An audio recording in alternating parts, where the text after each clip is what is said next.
All you that are righteous, shout for joy for what the Lord has done. Praise Him, all you that obey Him. Give thanks to the Lord with harps. Sing to Him with the stringed instruments. Sing a new song to Him. Play the harp with skill and shout for joy. The words of the Lord are true, and all His works are dependable. The Lord loves what is righteous and just. His constant love fills the earth. Let us pray po. Our Heavenly Father, we praise and thank you sa kagandahan po ng araw mula umaga hanggang ngayong gabi na kaloob po nyo sa amin. Nandito po kami, nagpapakumbaba sa banal mong harapan upang sambahin ka sa espiritu at katotohanan. Panginoon, sa sandali ng aming pagsamba, pangunahan at patuloy kang mangusap sa pamamagitan ng mga awitan at mensahe ng buhay na aming mapapakinggan. Ang iyong banal na presensya ang maranasan namin sa sandaling ito, maging sa mga online na kasama ngayon sa aming pagsamba. In Jesus' name, we pray. Amen. Magandang gabi po sa ating lahat. Magandang gabi po. At good evening din po sa mga kasama natin na nanonood sa online. Mapagpalang gabi po sa inyong lahat. Ang Diyos ay mabuti at tapat sa lahat ng panahon. Amen po ba? Amen. Amen. Kaya naman, ang kanyang biyaya ay walang hanggan, laging sapat at higit pa. Kaya sa gabing ito, mga magulang at mga kapatid, sama-sama po natin purihin ang ating Panginoon sa kanyang kabutihan. Awitin po natin, sapat na, higit pa.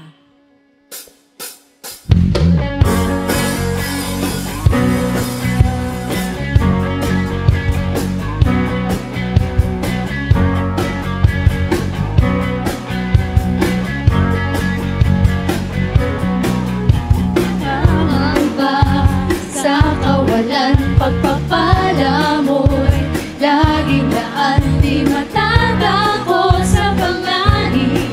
Agad naririyan ka palagi, di matitinag sa pagsubok. Ang pagsama mo'y tiyak at lubos, di mapipigil sa pag-awit.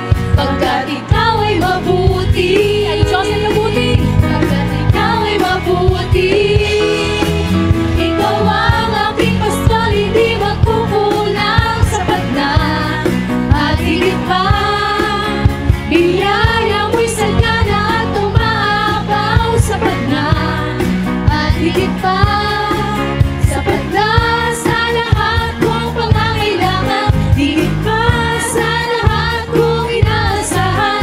Wala nang malihimik pa, sapat na at higit pa. Amen, Panginoon, kay buti mo. Ang biyaya mo ay sapat na at higit pa lagi sa amin.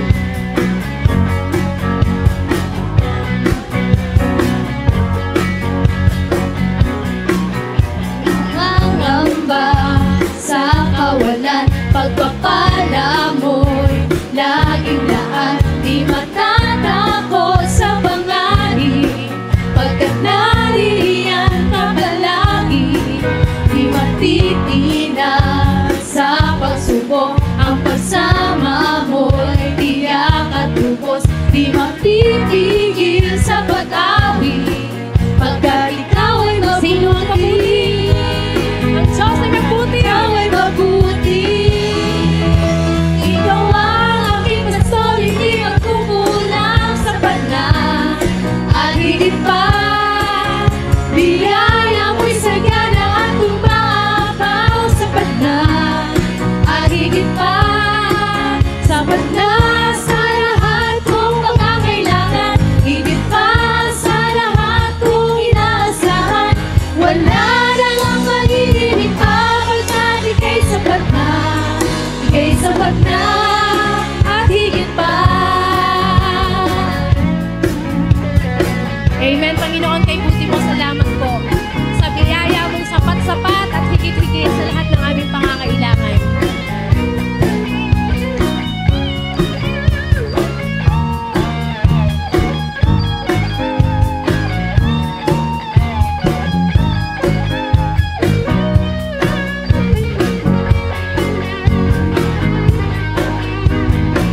higit pa.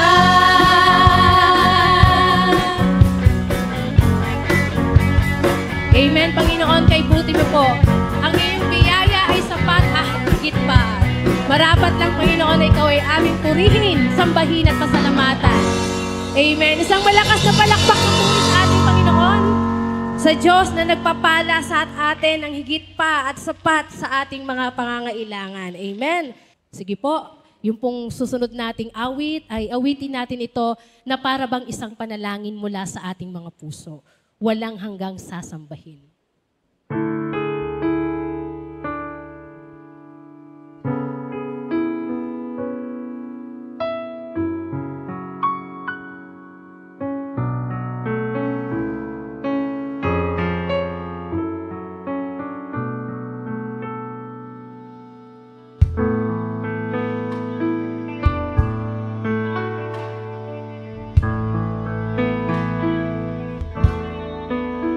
Nais kong ika'y maranasan, pagkilos mo'y aking binasam, pagkat sa'yo ko lang natagpuan ang tunay na kagalakan.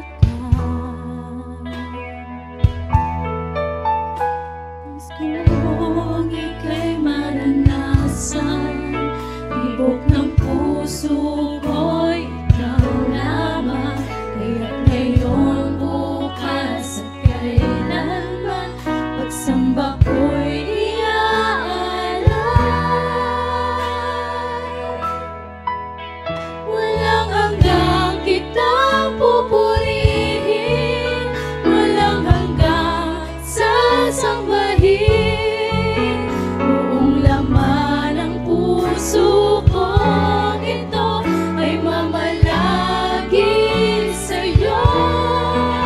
Walang hanggang kitang pupurihin, walang hanggang sasambahin, buong laman ng puso kong ito ay mamalagi sa'yo. Walang hanggang ka namin pupurihin at sasabayin.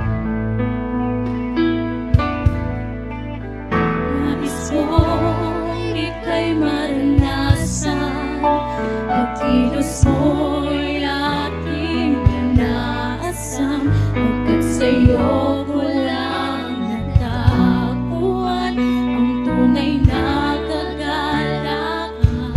Nais ko ika'y maranasan, Panginoon. Nais kong ika'y maranasan, tibok ng puso ko'y ikaw lamang, pagkat ngayon, bukas at kailanman, pagsamba ko'y iaalay. Walang hanggang purihin natin ang Panginoon. Walang hanggang kitang pupurihin, walang hanggang sasambahin, buong laman ng puso kong ito ay mamalagi sa'yo. Walang hanggang kitang pupurihin, walang hanggang sasambahin, buong laman ng puso kong ito ay mamalagi sa'yo. Hallelujah, Lord Jesus. Kay buti mo ang aming Panginoon, tanggapin mo po ang aming awit, alay ng papuri at pagsamba. Sa aming pagsamba sa gabing ito, Panginoon, paging tapatin mo, maging karapat-dapat kami, Panginoon, sa paglapit sa iyo.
mamalagi sa'yo.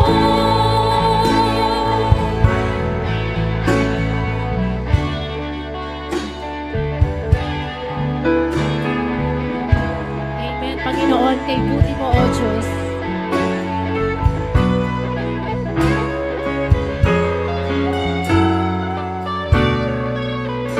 Isa pa po, awitin natin walang hanggang papuri magsamba sa Panginoon.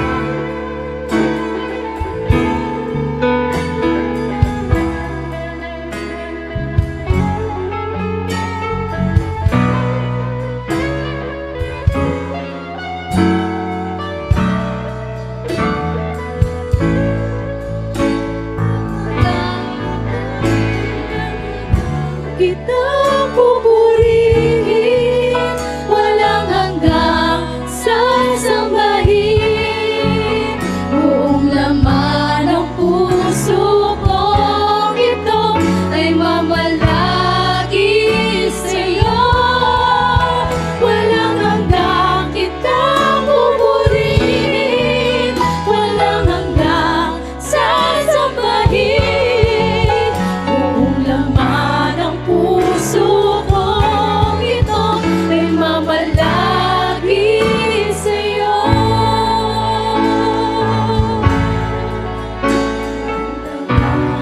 Puso kong ito ay mamalagi sa'yo. Buong laman ng puso kong ito ay mamalagi sa'yo.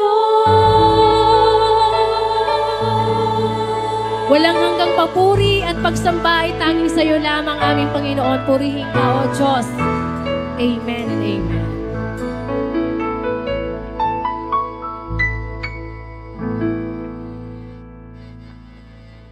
Ang ating pong scripture reading ay matatagpuan sa 1 Corinthians chapter 15, verse 58. Kaya nga, mga kapatid, magpakatatag kayo at huwag matitinag. Magpakasipag kayo sa gawain para sa Panginoon. Ngayong yamang alam ninyong di masasayang ang inyong pagpapapagal para sa Kanya. Nagpala po tayo sa pagkabasa ng salita ng Panginoon. Amen.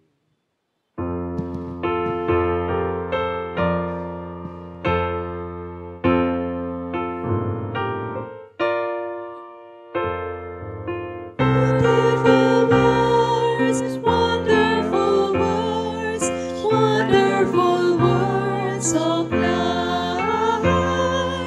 Beautiful words, wonderful words of life. Magandang gabi po sa ating lahat. Parang mahina, manalulupaypay kayo. Pwede bang tapikin nyo yung katabi mo? Sabi mo, pinagpala ka ng Diyos. Amen. Bigyan natin sa Panginoon ng pinakamalakas na palakpak sa oras na ito.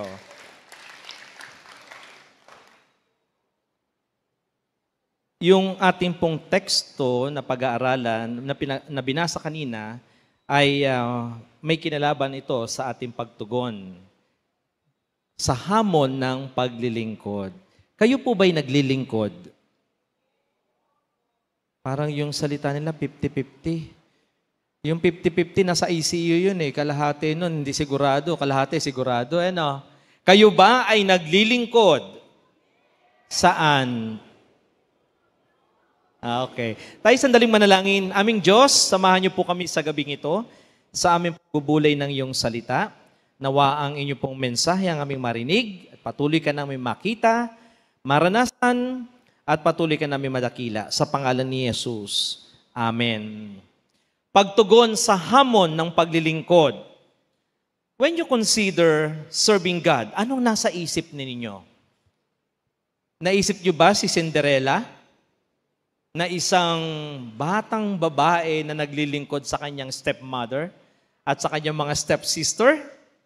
Na sumusunod siya sa mga utos nito dahil ano bang tawag yung stepmother niya? Napaka-stricto. Masasabi natin. At sumusunod siya sa isang selfish stepmother at saka stepsisters. Alam niyo, yung kanyang actions, sino nakapanood na ng Cinderella dito? O, yung mga bata, hindi pa nila napapanood yan. So, nagkakaalaman na tayo ng edad. Na?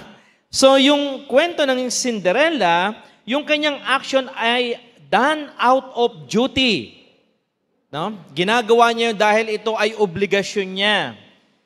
Hindi dahil sa kanyang pagmamahal, hindi dahil sa kanyang pagsamba sa kanyang masters.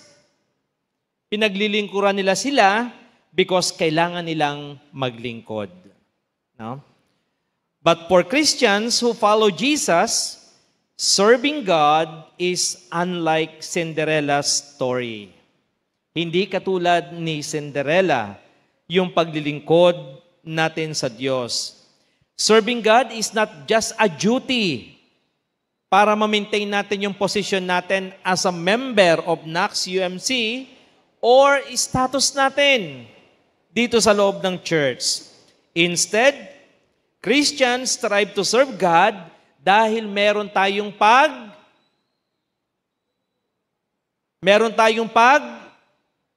pag-ibig. Sino yung sumagot na yon?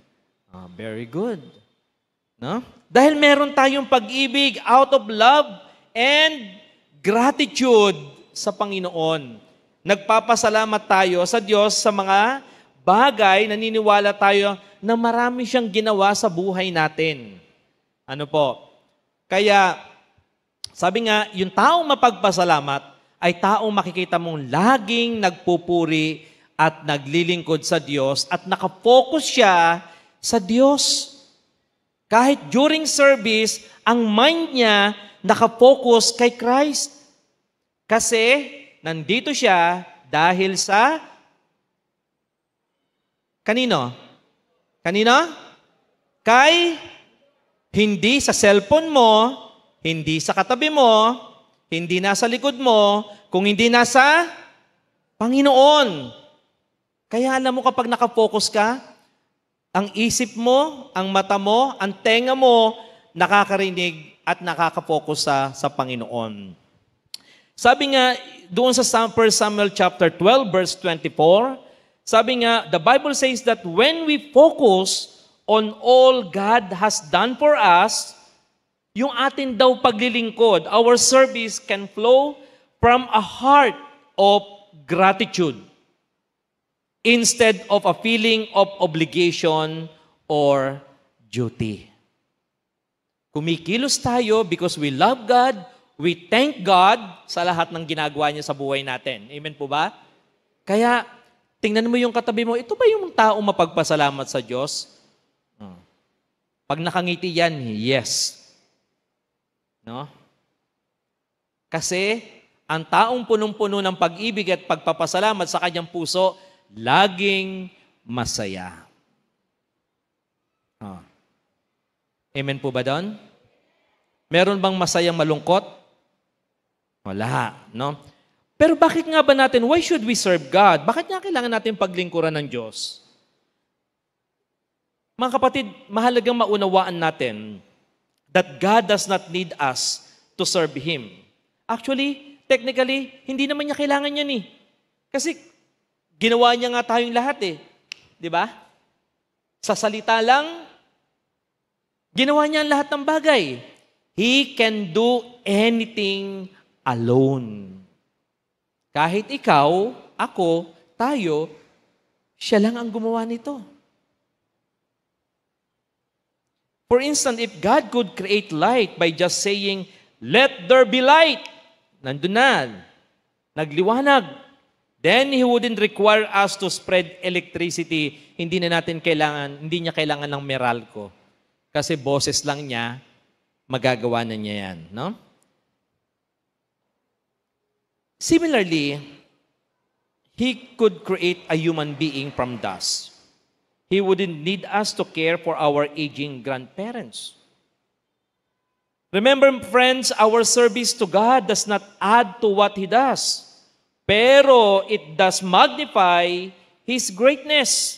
Pag naglilingkod tayo sa Diyos, ipinapahayag natin ang kabutihan, kadakilaan ng Diyos, and we spread His love to those around us. Kasi yung puso natin punong-puno ng pagmamahal sa Diyos. At ipinapakita natin sa Diyos at sa mga tao kung gaano tayo mapagpasalamat sa Kanya. The more we realize how flawed we are and how much God loves us, despite yung mga pagkukulang natin, yung ating buhay, the more we will understand the importance of serving Him. Na paglingkuran siya with the right mindset. No? The right mindset. Bakit? Even si Jesus Christ, ipinakita niya yung salitang paglilingkod. Service. No? An example to follow ay walang iba kundi ang ating Panginoong Jesucristo.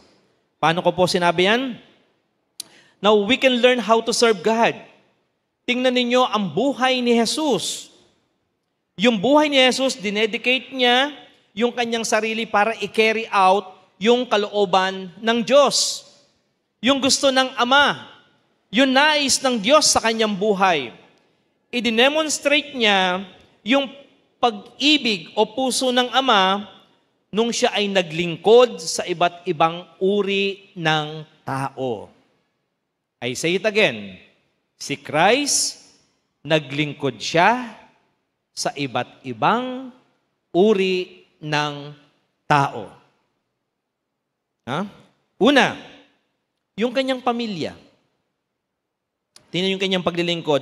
When Jesus was dying on the cross, anong ginawa niya? Pinabayaan ba niya yung kanyang magulang? Kahit mamamatay na siya? Hindi. Anong ginawa niya? He asked his friend. Sabi niya, pwede bang alagaan mo yung aking ina? Pagkatapos nito, anong sabi niya doon? Babae ang iyong anak, anak ang iyong ina. In essence, sinasabi niya, pwede ba alagaan mo yung aking ina? Nakikita niyo yung pagsaserve ng ating Panginoon. Nakita niyo yung kanyang relasyon sa kanyang kapwa. Ikalawa, sa kanyang mga kaibigan.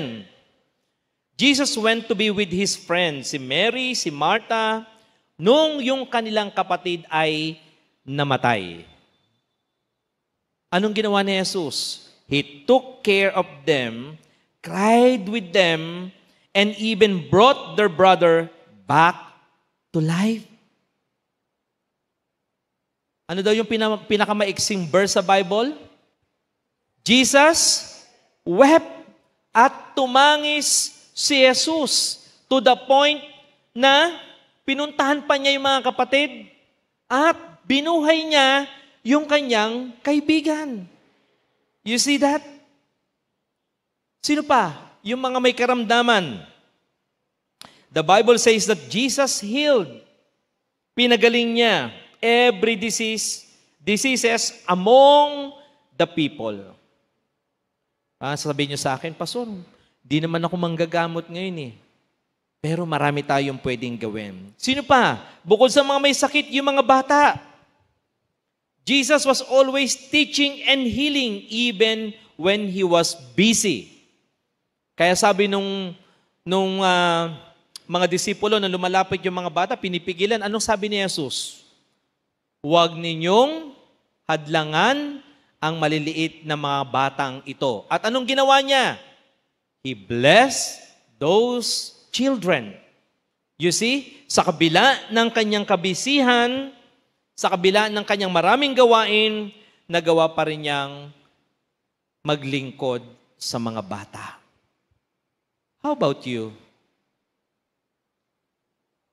Meron na ho ba kayong pinaglilingkuran? Nakakapaglingkod na po ba kayo sa kapwa ninyo? Sino ho rito naglilingkod sa Diyos? O yung 50-50 po yan. Nasa ICU po yan. Yung naglilingkod sa Diyos. Amen. No, paano nyo pinaglilingkuran ng Diyos? Kanina, ang dami ganun eh. Nung tinanong ko kung paano yung pinaglilingkuran, parang wala nang gusto magsalita. No? Anong sabi ng Panginoon? Kung ano man ang ginawa mo sa maliit na mga taong ito, siya mo ring ginawa sa akin. Kaya i-demonstrate ng Panginoon yung ginawa ng Ama sa kanya, nang pinababa siya rito upang maglingkod, ipinakita niya kung papaanong dapat ito'y sundin natin. Gayahin natin. Now, ang tanong, Pastor, how can I serve God? Paano ako makakapaglingkod sa Diyos? As Christian, we can serve God in many ways. Sa loob ng pamilya, sa iyong asawa, paano ka makakapaglingkod? Nandyan dapat yung iyong katapatan, yung iyong pagpapatawad, and pursue your spouse even when they wrong you. Kahit na nagkakamali, nandun yung pag-ibig. Di ba? Just like God pursues us lovingly despite ng ating mga flaws. Si Jesus dumating dito, hindi lamang siya para sa mabubuti, kundi para sa mga nagkakamali. At ipinaranas niya yung pag-ibig sa kabila ng mga taong nagkamali sa Kanya. At maging sa ating mga komunidad, sa ating mga paligid, sa ating school, paano tayo makakapaglingkod sa kanila? Simpleng-simple, marami mga bagay na pwede nating ipakita sa kanila. We can celebrate with them. Sabi nga natin, alisin natin sa yung Pilipino yung crab mentality. Na instead na mainis tayo dahil meron siya, dapat nagiging masaya tayo para sa Kanya. O, diba sabi nga ng Biblia, merong isang makasalanan na bumalik sa Panginoon, libo-libong anghel ang nagagalak. Sana ganun din tayo mga kapatid. Tulad ni Jesus, na bagamat siya'y Diyos, hindi siya nanatiling maging kapantay ng Diyos. Hinubad niya yung kanyang pagka-Diyos. To the point na hinugasan niya yung paa ng kanyang mga disipulo. Kaya niyo po bang gawin yun?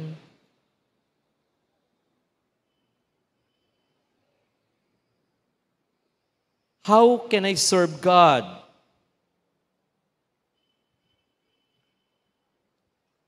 Yet, parang ang hirap gawin. Pero ito yung sinasabi natin, Panginoon. Although while Jesus could serve everyone perfectly, we as humans, sabi nga, we have limitations. Hindi natin lahat magagawa. However, this should not stop us from worshiping God by serving Him, serving God, and serve the people of God. Serving the people of God. Na walang itinatangi. Sa loob ng church, yung ating paglilingkod, some may serve God by proclaiming His greatness sa mga ganitong pagtitipon, while others, naglilingkod sila tulad ni Martha. Alam nyo, naalala ko nung ako ay nadistino sa isang iglesia sa Quezon City, meron akong miyembro na ang edad niya during that time ay 90 years old at nagagalit yon kapag hindi man nagagalit, sumasama ang loob kung hindi mo siya bibigyan ng work sa loob ng church. Kasi siyempre 90 years old, alam niyo naman kami mga kabataan. Oh, tingin kayo sa akin, no? Bata pa ako. Nung 19, hindi, joke lang. During that time, ayaw talaga namin, siyempre pag 90 years old, inaalagaan natin yan. Ayaw nating madulas, nagagalit sa akin. Pastor, ayaw mo ba akong bigyan ng pagkakataong maglingkod sa Diyos? Kahit tagapunas lang ng pews, kahit tagabigay ng mga liturgy, kahit tagapanalangin. So, ano nangyari sa kanya? Ang ginawa na lang niya, dahil nga nahiya kami na baka pagpupuna siya madulas, dahil 90 plus na siya. So, ang ginawa namin, naging kasama siya sa prayer warrior. At every Wednesday, sumasama siya magdalaw at magbigay ng communion. So, ibig ko sabihin, at her age, pwede pa siya maglingkod. At your age, pwede ka pang maglingkod. Kahit sa bata mong edad, pwede ka pang maglingkod. Bakit? Kasi kabahagi ka ng katawan ng ating Panginoong Hesukristo. Some of you may use your musical talents to demonstrate God's beauty, while others may use their resources to bless others. Whatever the form of service, ang aim lamang nito is to give glory to God. Walang maliit, walang malaki na paglilingkod sa Panginoon, kundi lahat yan ay para magbigay ng kaluguran sa Panginoon. Nang tatanungin ninyo ako, Pastor, meron bang pakinabang sa paglilingkod? Marami po. Ano po yon? 13 month? Ano po? Grocery? Hindi po. What are the blessings, no, na pwede nating ma-experience by serving others? Take note. Siguro ilan to, pero gusto ko i-share sa inyo yung ilan. Alam nyo, serving others allow us to discover and develop our spiritual gifts. Alam niyo yung pagsama-sama niyo, pagtulong-tulong ninyo, later on malalaman ninyo, meron pala akong gift na ganito. O, ilang taon na ho kayo dito? Ngayon nyo lang na-discover na, ay, kaya ko pala. 'Di ba? Bakit? Kasi nandito kayo at tumutulong kayo, naglilingkod kayo, hindi nyo napapansin, meron pala kayong kakaibang skills and talents na binigay sa inyo ng Diyos. Ha? Meron ibinigay ang Panginoon sa inyo. Kaya sabi ng 1 Corinthians chapter 12, the church is compared to a human body just as our bodies have different parts, serving a specific function. So does the church have people with various skills and abilities. Though each part is important, it is only when worked together that we can create something beautiful. Pagsama-sama tayong naglilingkod sa Panginoon at iba-iba yung talentong ating ipinamamala sa paglilingkod, sabi niya rito, we can create something beautiful. Di ba? Tingnan mo yung katabi mo, maganda ba siya? Okay lang po, okay lang po, okay lang po, okay lang po.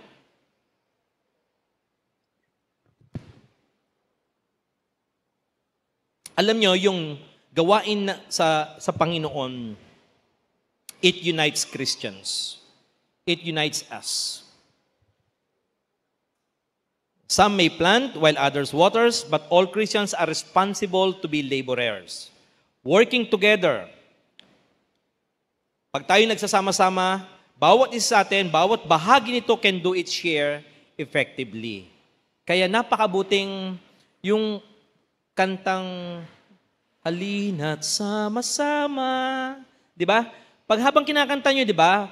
Parang napipil nyo, meron bang isang napakaganda na pag kumakanta ng sama-sama pero mag-isa ka lang? So sabi niya, let us serve God. By serving, it allows us to discover and develop our spiritual gifts. Second, serving allows us to experience miracle. Naranasan niyo na ba yung miracle ng Panginoon kapag kayo naglilingkod? Maraming miracle ang Lord pag kayo naglilingkod. No? Look at the first miracle of Jesus in Cana, Galilee.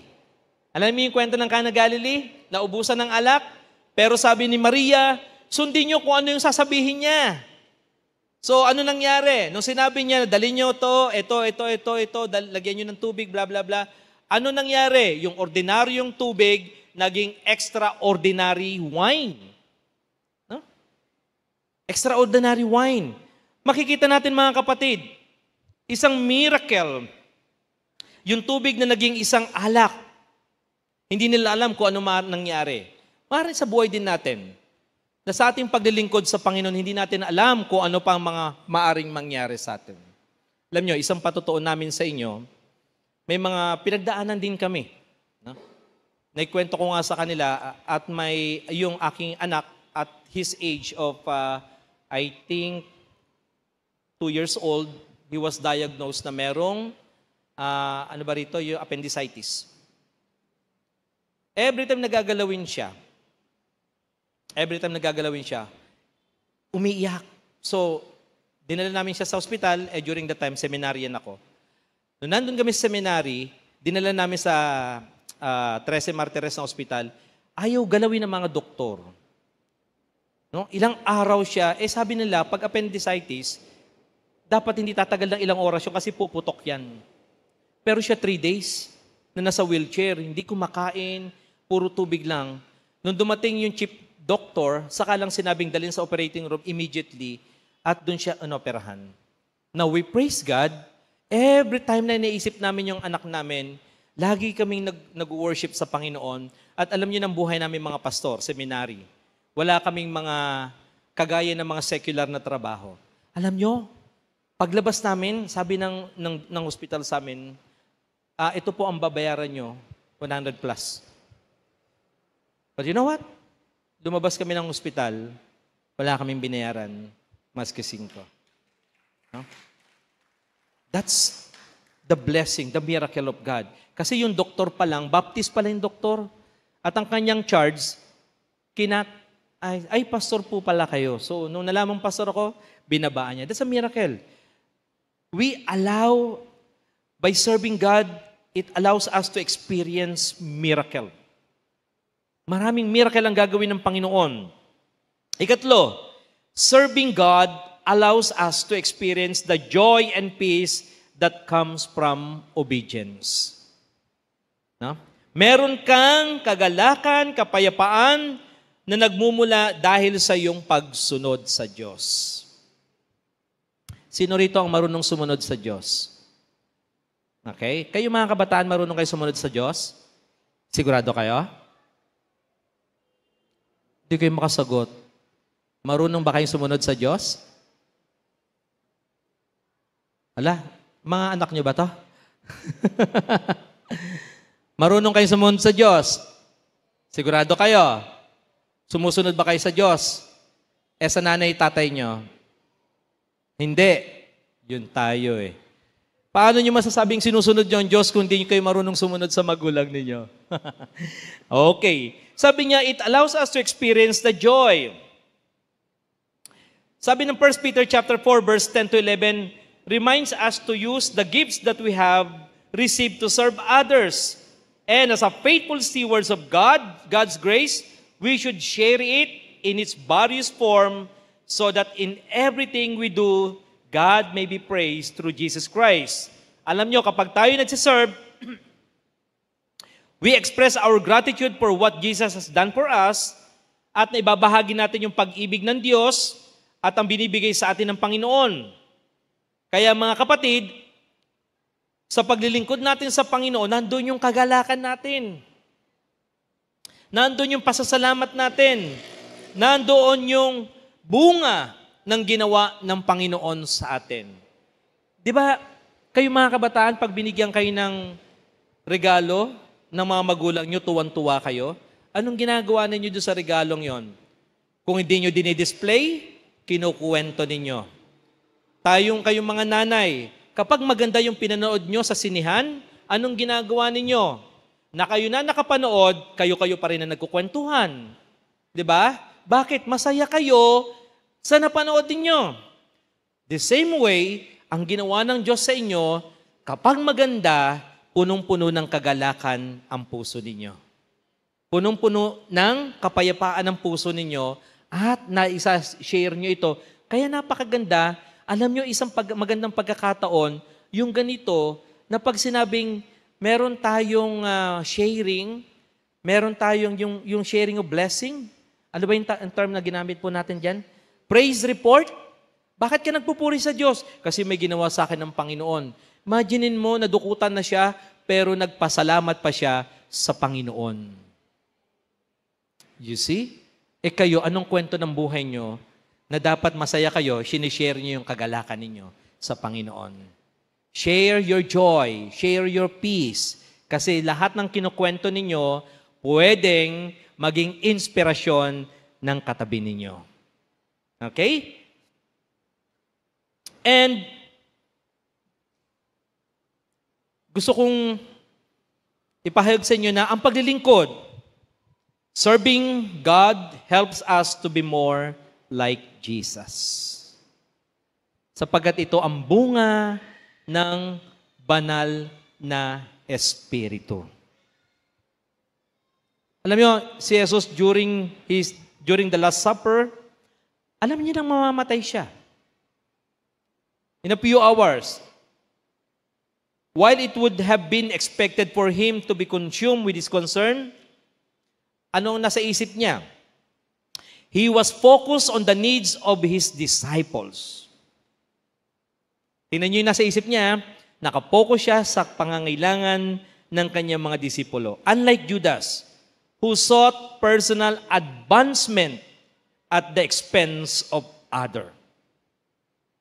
Ano ang difference? Si Jesus, nakapokus siya sa pangangailangan ng mga disipulo niya. Si Judas, nakapokus siya sa personal niyang pangangailangan. So there's a difference ng dalawang ito. Di ba? Jesus became a servant for the benefit of others. Kaya tanungin mo ang sarili mo, ako ba'y nag-i-exist para sa sarili ko o para sa kapwa ko? Nag-i-exist ba ako para sa sarili ko? Kaya yung lagi ko naririnig na, gusto ko ma-bless dyan. Correct?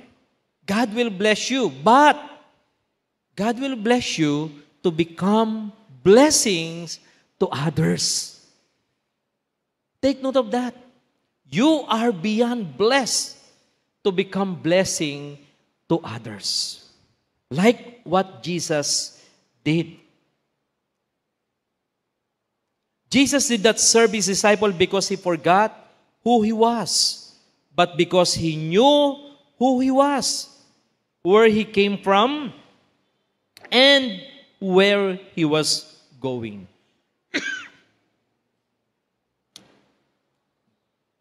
At ayun ang pag-ibig.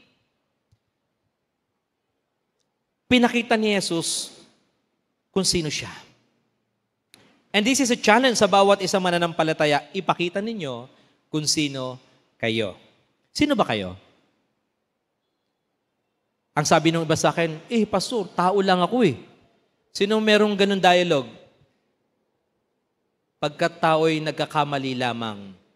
But take note, sabi ng Panginoon, let us create man in our own image and likeness. At ngayon, lalangin natin ang tao ayon sa ating wangis. So you are the image of God. So sabi ng Panginoon sa atin, sabi ng Biblia, let us serve, no? And through serving, help us to become more like Him. Be like Jesus.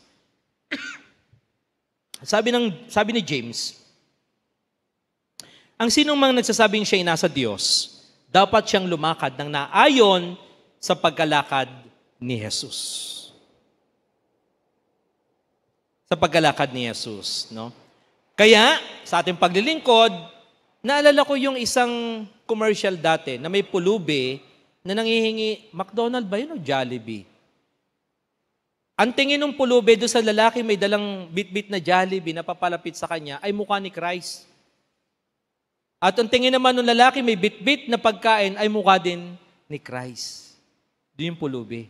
So be more like Christ. Be more like Jesus. Sabi mo sa katabi mo, maging tulad tayo ni Jesus sa paglilingkod. Yan, okay? And serving also increases our faith. As we serve, just like Christ, it increases now our faith. No? Mas lalong, ano ba yung increase? Tumataas, nagkakaroon ng development, yung nga ay grow. Nag-grow ang ating pananampalataya. As we step out of our comfort zone, God help us grow in faith by revealing new potential within ourselves and in His church. When we witness the power of God working with us, we start to seek out the opportunities. Yung mga opportunities na binibigay niya sa atin. He is opening for us rather than forcefully trying to get through the doors He has closed. Maraming opportunities ang binibigay sa atin ng Panginoon. Maraming pagkakataon na pwede tayo makapaglingkod sa Panginoon. Kasi kapag tayo patuloy naglilingkod sa Kanya, nararanasan natin at yung presensya ng Panginoon sa iba't ibang paraan. Kaya, mga kapatid, ang paglilingkod sa Diyos, hindi lamang ito isang pribilehiyo, kundi merong pagpapala. Hindi natin alam kung anong pagpapala ng Diyos. And yet, sa ating paglilingkod, dahil sa ating pag-ibig, dahil sa ating pasasalamat, nag-uumapaw yung ating saya. Nag-uumapaw yung ating kapayapaan, nag-uumapaw yung ating buhay na punong-puno ng energy para paglingkuran ng ating Panginoon. Mga kapatid, handa na ba kayo? Are you ready to serve God and His people? Are you ready to serve God through Knox United Methodist Church? Praise the Lord! Palakpakan natin ang Panginoon. Tayo manalangin. Dakilang Diyos, salamat po sa iyong mga salitang ito. Patuloy nawa na makita namin, maranasan namin ang inyo pong presensya at patuloy na magbigay sa amin ng kalakasan at mag-sustain sa amin to serve you, O God, through this church at sa pamamagitan din ng mga tao na iyong tinawag, na iyong minahal, O dakilang Diyos. Salamat po sa pangalan ni Jesus. Amen. Do not withhold, good friends, those to whom it is due, when it is your power to do it. Mga aser.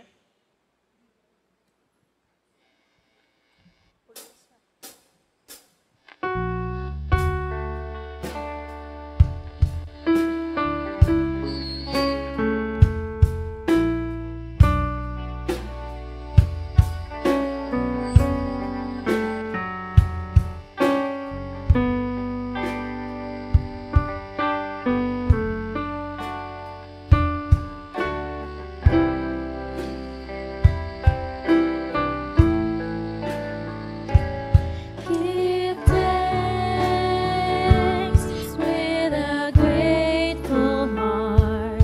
Give thanks to the Holy One. Give thanks because it's given Jesus Christ, His Son.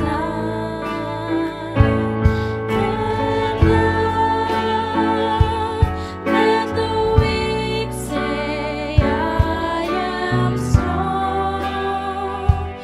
Let the poor say, I am rich, because of what the Lord has done for us. Give thanks. Ipinagpapasalamat namin, dakilang Diyos, ang lahat ng kabutihan na iyo pong ibinahagi sa amin. Tanggapin niyo po ang mga kaloob na ito ng inyong mga anak at pagpalain niyo po ang bawat isa. Patuloy na ang mga kaloob na ito ay magamit, O Diyos, sa paghahari mo, sa paglilingkod sa iyong bayan. Sa pangalan ni Jesus. Amen.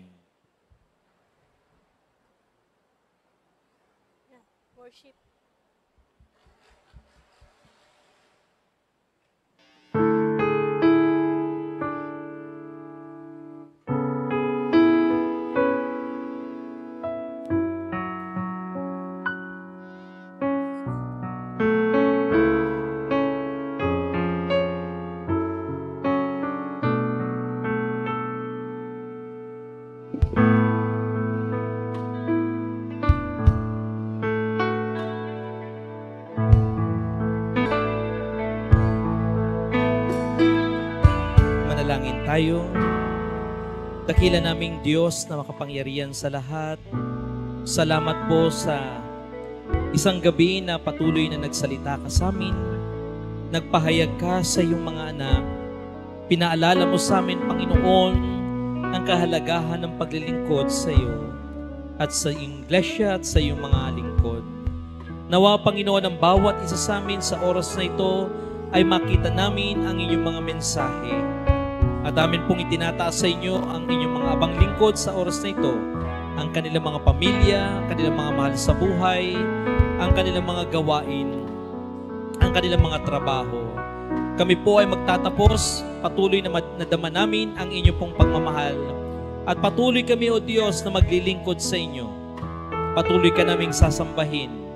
At nawang yung banal na Espiritu ang siyang kumilos sa bawat isa sa amin hanggang sa aming pag-uwi sa aming mga tahanan.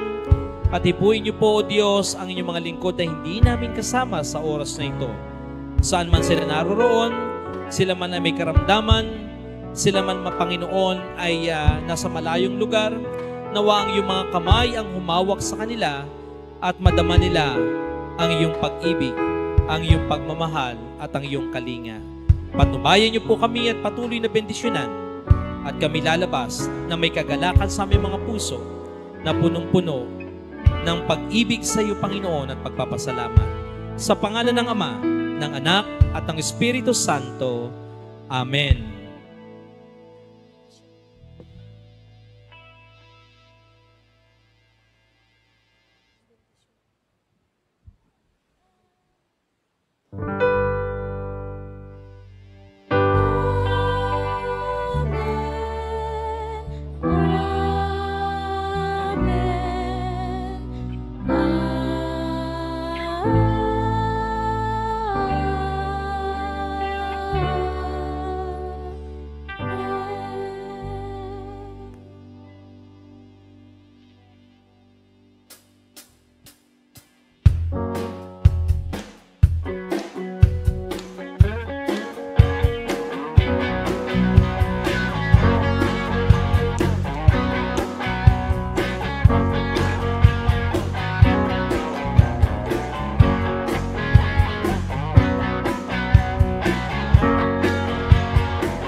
Sa kawalan, pagpapala mo'y laging daan. Di matakako sa panganib, pagkat naririyan ka palagi.